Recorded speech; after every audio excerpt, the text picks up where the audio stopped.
All right. Hi, everyone, and welcome to part two of this series of videos in which we're going to be making a game in JavaScript. So once again, what we're doing is we're making a game in just plain vanilla JavaScript that's going to look hopefully something like this. So if you haven't watched the first video, make sure you go and watch that first. This one won't make much sense otherwise. So just to recap, in the last video, we got as far as drawing our character on the screen and moving them around with the arrow keys. So what we're going to do in this video is we're going to actually render a level for our character to move around in. So it should end up looking something like this. But before we get started with all that, we actually have a problem that we need to fix relating to the code that we wrote in the last video. What's the problem? Well, remember we're using request animation frame. And request animation frame calls our callback, or it tries to call our callback, at the same refresh rate as the monitor that we're using. But monitors have different refresh rates. So right now, even on this computer I'm using here, I've got one display that's set to 100 Hertz, meaning it refreshes 100 times per second. And I have the second monitor, which is set to 75 Hertz. It refreshes 75 times per second. Now, when you press the arrow keys to move the character around, the character is actually moving a set number of pixels every frame, right? So if you think about it, on this monitor, our character is actually going to move faster than on this monitor. And there's also other complications here, like if the system is under load, sometimes the browser won't call request animation frame at the monitor's refresh rate. So we also have to think about that. If we want to see this problem, we can do a quick demonstration and prove that this really happens. And indeed, as you can see above on the 100 megahertz monitor, the knight moves noticeably faster than on the 75 hertz monitor. All right, so how are we going to fix this? So fortunately, the creators of Request Animation Frame thought about this. And the solution is that they send us a timestamp every time they call our callback. And that timestamp just represents the current time in milliseconds. So what we can do is we can take the timestamp and we can compare it to the timestamp last time our function was called. And by comparing those two, we know how many milliseconds it's been since we last rendered the frame. So we know what the gap is between frames being rendered. So we might do something like this, right? We might create a variable called, say, delta time, and that'll be equal to the timestamp, which represents the current time, and we'll just subtract, let's just say we have a variable called last timestamp, which is where we stored the timestamp from the last time our function was called. So now we know how much time it's been since the last frame was rendered. So what do we do with that? So it turns out there's a pretty simple formula we can use with this. So everywhere in our game where something is moving or we otherwise need to consider time, what we can do is something like this. So let's just say we have a variable called speed, and that represents the speed of an object in pixels per second. Now, all we have to do is we take speed and we just multiply it by delta time divided by 1000. Why does this work? Well, let's think about it. Let's just say, for example, the browser is having a really bad day. The system's under a lot of load, so it can only repaint once per second. If request animation frame's only being called once per second, that means delta time will be equal to 1000 milliseconds in a second, which means this whole thing just becomes 1. And so we'll just move at whatever speed is. So if speed was, say, 100 pixels per second, then if we're only rendering 1 frame a second, we always want to move the object 100 pixels. So let's try a slightly more realistic example. So let's get the calculator out. So let's just say we're rendering 60 times per second. So we're on a 60 hertz monitor, right? So delta time will just be 1000 milliseconds divided by 60. So we get this 16.66666. So that's our delta time. Let's apply the formula. So we'll divide delta time by 1000. And we get this 0.016666 example. So once again, if speed is 100 pixels per second, so we'll multiply this by 100. And it tells us we need to move our object by 1.6 recurring pixels every frame. And intuitively, that probably makes sense, right? You're going, well, if you do that about 60 times, you should get back to your 100. But we can just check that. So if we multiply that by 60, okay, we're back to 100. So we're going to be moving 100 pixels every second, independent of the frame rate. So that's why this formula works. So let's go ahead and put it in our code. So what we'll do to start off with is we'll create a variable that we'll call last time. And we'll use this to store the timestamp from the previous time request animation frame was called. So the timestamp of the previous frame. And then in our draw function, now we're going to take that timestamp that's passed into us. So we'll call it, let's call it current time. And then what we're going to do is we're going to take current time and we're going to subtract last time. And then we're going to put that into a local variable we'll call, let's call it delta time. And then before we do anything else, we'll just say that last time is equal to current time. So now we'll be ready for the next time that this function gets called. So we've got our delta, the amount of time that has happened since the last time this function was called, the last time we rendered a frame. However, as discussed, sometimes some funny things can happen here. So what we'll do is we'll just put a little cap on this to stop it from getting too big if something funny's happened. So we'll just say if delta time is larger than, let's say, 100 milliseconds, then we'll basically just say, okay, stay at 100 milliseconds, don't get any bigger than that. So we're about done with this logic here. All we'll do is we'll now pass delta time into the move function of hero. So what we'll do is we'll now give the hero a property that'll be its speed, and we'll set to 120. And as discussed, this is going to be the speed of the character in pixels per second. And we'll go down here and we'll apply the formula that we discussed just before. So we'll introduce a const called movement, and we'll say it's this dot speed times delta time, and we'll divide that by 1000 for the amount of milliseconds in 1 second. And now all we've got to do is everywhere where we're moving our hero around, instead of moving by half a pixel, we'll move by this calculated value. So let's just go back over here. And okay, we can see the knight is moving around. They're moving a bit faster than before because I decided that we're moving too slow before. I'm moving about twice the speed. Let's just go ahead and compare this on the two different monitors and make sure that we're seeing the same speed now. So let's go back to drawing a level for our character to move around in. And to do that, we're going to need something called a tile set. I've gone back to Open Game Art, and I found this tile set called Dungeon Tile Set that I like the look of. Over here, this is the actual tile set, and then over here, this is sort of an example of what you can do with it, a level that you can make with it. So I've just got it over here. It's just like a single PNG image, but if I just overlay it with a grid, this is a 32 by 32 pixel grid. And you can see that it's made up of all these tiles. So we've got some tiles over here for walls, some tiles over here for floors. There's also some tiles over here that are sort of objects. We'll get back to them later. Don't worry about them for now. What we want to do is we want to take these walls and these floor tiles, and we want to build a level out of them for the character to play on. So how do we do that? So we've got a few things here. First, we've got, okay, here's our tile set that we just downloaded.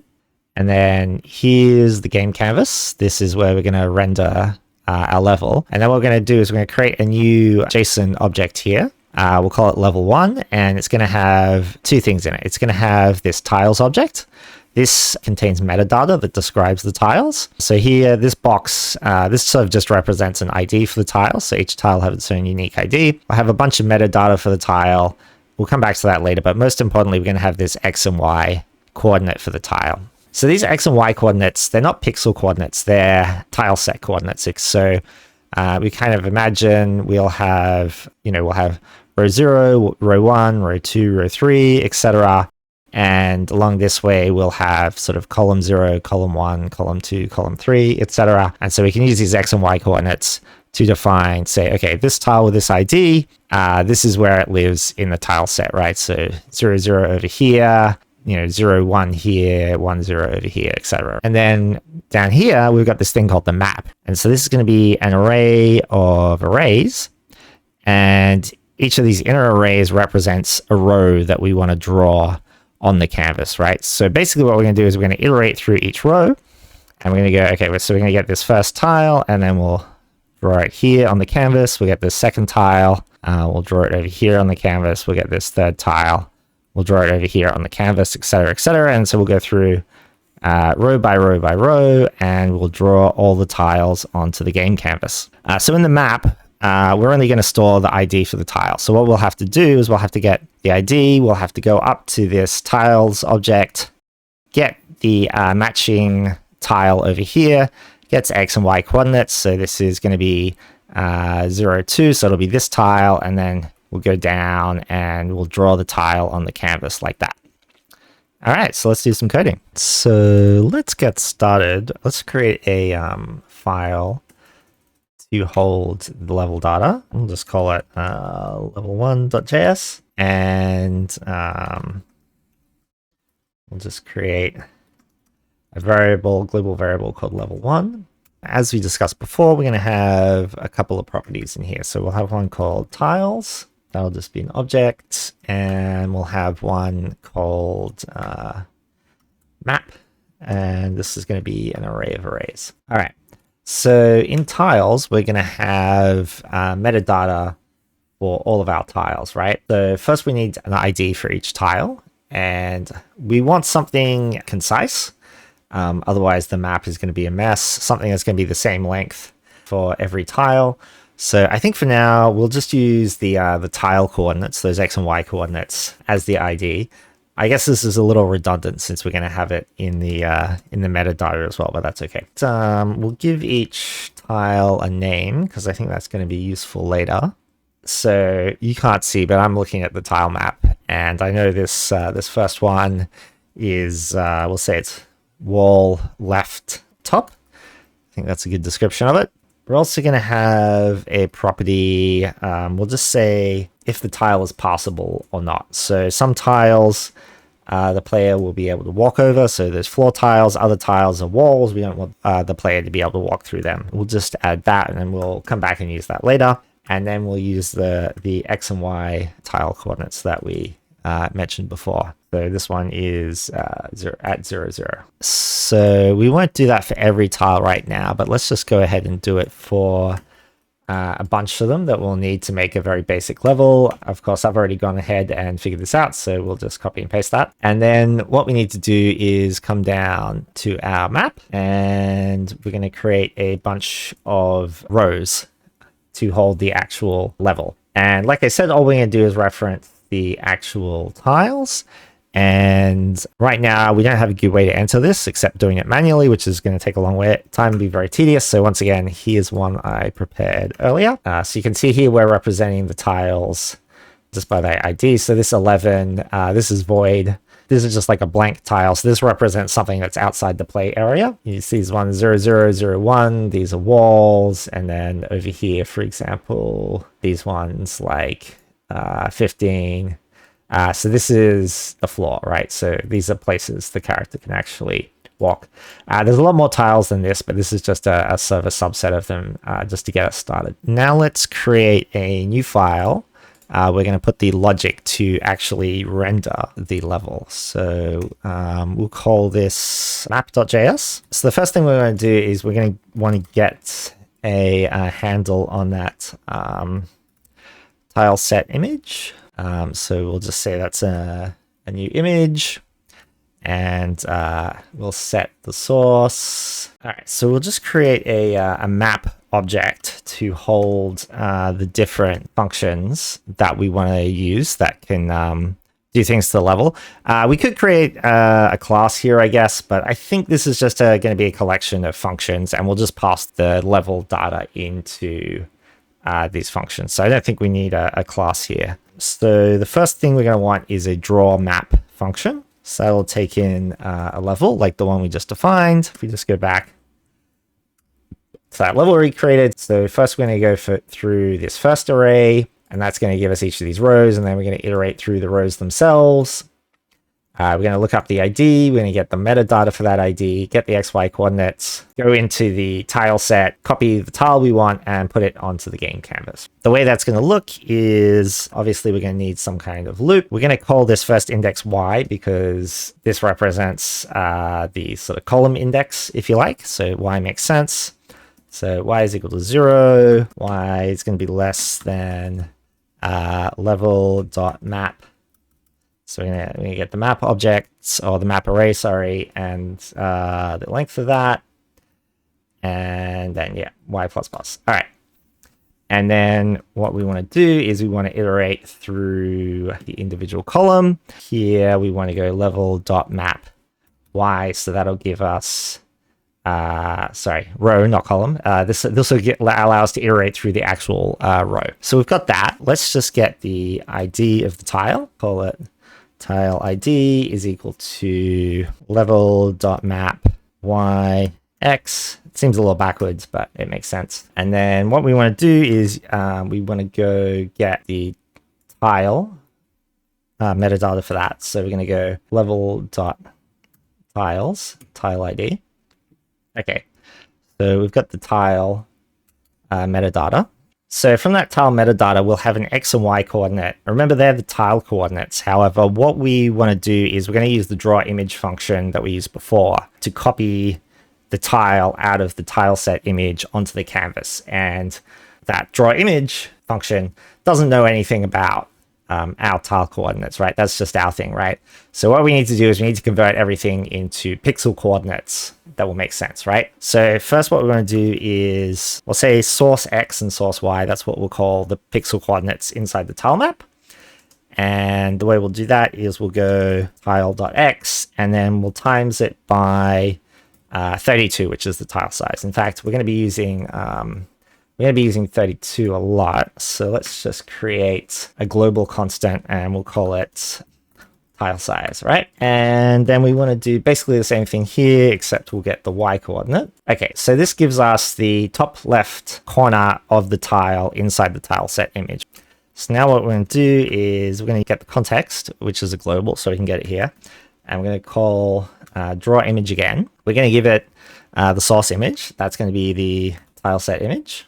And then we're going to give it the source selection. So we'll give it the top left corner first. So that's source X, source Y, and then the width and height. So that's 32 by 32 or tile size, and then the destination. So this is where we want to splat it to on the canvas. Okay, so what are the canvas coordinates we want? So the canvas coordinates, they're the position of where we are in the map that we're iterating through, right? So we're going to go back to the original X and Y coordinates up here. That tells us where we want to be on the canvas. And once again, we need to translate them into pixel coordinates on the canvas. So it's the same kind of logic. We're going to take the X value and multiply it by tile size. I'm going to take the Y index and multiply it by tile size. And then we give the height and width, which is tile size and tile size again. So that should hopefully do what we want. So how are we going to use this? So first, let's just go back to our HTML file. And once again, we'll just add this file in here to make sure it's available. Let's also add level 1. We're going to need to reference that. Make sure we spell it correctly. Okay, good. Then if we go to the game.js file, what we're going to do is, so we draw the background. What we want to do is before we draw the hero, we want to draw the map. So we're going to call map.drawMap here, and we need a level to pass in, right? And actually level 1, that's already a global variable, so we can just reference it here. So now if we just make sure we've got this tileset dungeon file in our assets directory, I think this should just about work. So if we just go over here and we just refresh, okay, there we can go. So we've got a basic map. Obviously there's no collision detection going on yet. Maybe we'll just change the color a bit. This blue sky is a little too happy. We're supposed to be in a dungeon. It should be a little more like that. Okay, there we go. Okay, so this video is already getting kind of long, so let's wrap this up here. We can now create a simple tile-based level for our game, but making levels by editing a text file is pretty tedious. So in part 3, what we're going to do is we will add a simple level editor that will make things a lot more fun and efficient. So make sure to subscribe and catch next week's video. And don't forget to check out the code for this project in GitHub. See you in part 3.